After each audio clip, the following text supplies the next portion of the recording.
বিএনপির সিনিয়র যুগ্ম মহাসচিব অ্যাডভোকেট রুহুল কবির রিজভী বলেছেন, ১৬ বছর স্বৈরাচারী শেখ হাসিনা বেগম খালেদা জিয়াকে নির্যাতন করেছেন, তবুও তার নীতিতে তিনি অটুট ছিলেন।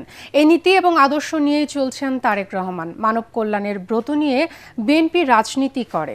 জামালপুরের দেওয়ানগঞ্জ গার্লস হাই স্কুল মাঠে তারেক রহমানের নির্দেশনায় আমরা বিএনপি পরিবার এর আয়োজনে জুলাই গণ অভ্যুত্থানের জামালপুর জেলায় শহীদ এবং আহতদের পরিবারকে চিকিৎসা সহায়তা এবং অটোরিকশা প্রদান অনুষ্ঠানে প্রধান অতিথির বক্তব্যে তিনি এসব কথা বলেন।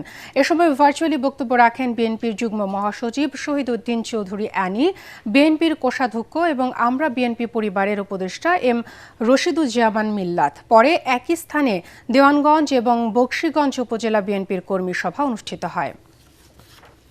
আমরা পাহাড়ের উপর চড়েছি, পাহাড় থেকে নিচে নেমেছি, আমরা পানির মধ্যে দিয়ে হেঁটে গেছি, শুধুমাত্র তারেক রহমানের নির্দেশ এবং মানব কল্যাণের যে ব্রত নিয়ে বিএনপি রাজনীতি করে সেই রাজনীতিকে সাফল্যমণ্ডিত করার জন্য আমরা বিএনপি পরিবার কাজ করে যাচ্ছে।